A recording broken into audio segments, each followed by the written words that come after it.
আমরা জানি পথ অনেক লম্বা, চ্যালেঞ্জ অনেক, কিন্তু মানুষ যখন জাগে তখন ইতিহাস বদলায়। তরুণরা যেমন রক্ত দিয়েছে, তরুণরা দেশকে সামনে নিয়ে যাবে।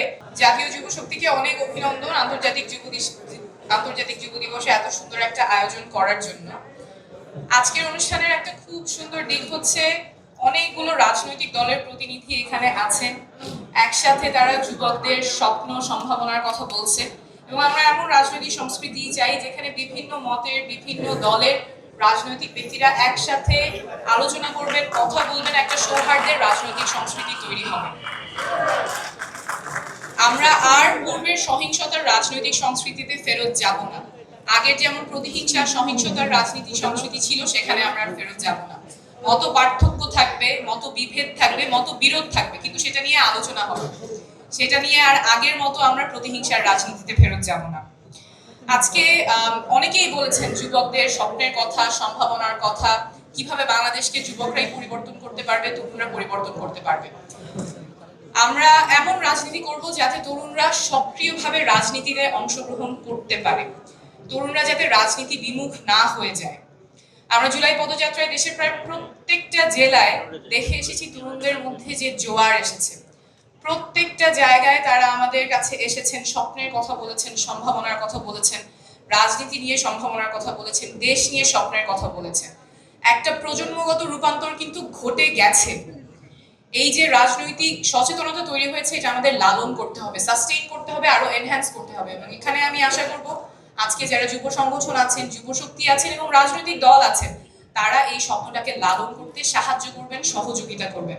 আমাদের তরুণরা যদি আশাহত হয়ে পড়ে, তাদের যদি স্বপ্ন ভঙ্গ হয়, তাহলে দেশ তীব্র একটা সংকটের মুখে পড়বে। আমরা সেই জায়গায় ফেরত যেতে চাই না।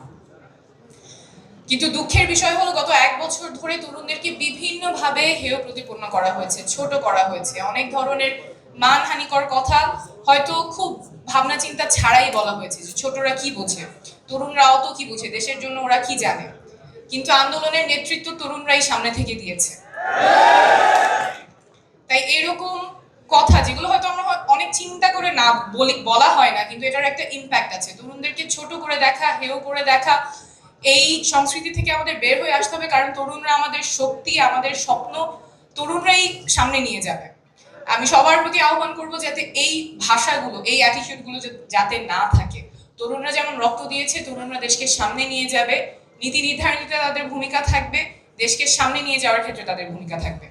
আমাদের এমন রাজনীতি করতে হবে যাতে নারীরা সক্রিয় অংশগ্রহণ করতে পারে। আমাদের অভ্যুত্থানের একদম সামনে থেকে নারীরা নেতৃত্ব দিয়েছে, কিন্তু গত 1 বছরে আমরা এটাও দেখেছি এমন কোনো নারী রাজনীতিবিদ নাই যাদেরকে সাইবার বুলিং করা হয় নাই। এমন কোনো কটু কথা, propaganda, deepfake photo, deepfake video তৈরি করা হয় নাই যাতে তাদেরকে হেয় প্রতিপন্ন করা যায়।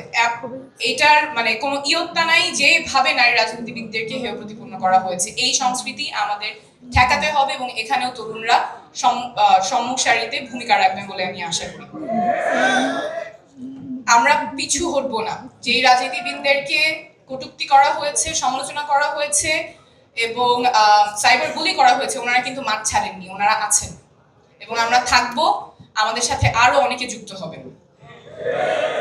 আমরা এমন রাজনীতি করব যাতে জনগণ মনে না করে রাজনীতিবিদ শুধুমাত্র নিজের স্বার্থের জন্য রাজনীতি করে। আমরা এমন রাজনীতি করব যাতে জনগণ জানে রাজনীতিবিদরা জনগণের স্বার্থের জন্য রাজনীতি করে, এবং সেখানেও তরুণরাই অগ্রগণ্য ভূমিকা পালন করবে। এই কথাগুলো যখন আমি বলি, তখন অনেকেই বলে এগুলোর কিছু সম্ভব না, বাংলাদেশে এসব পরিবর্তন আসবে না, এগুলো হয়তো অলীক স্বপ্ন, বাস্তবে এরকম কখনো হবে না। কিন্তু আমরা পথের প্রান্তরে, বাংলাদেশের পথের প্রান্তরে তরুণ এবং সর্বস্তরের জনসাধারণের মধ্যে দেখে এসেছি যে রাজনৈতিক সচেতনতা তৈরি হয়েছে। এখনই সময়। আমরা জানি পথ অনেক লম্বা, চ্যালেঞ্জ অনেক, কিন্তু মানুষ যখন জাগে তখন ইতিহাস বদলায়। এবার আমরা ইতিহাস বদলে যাই।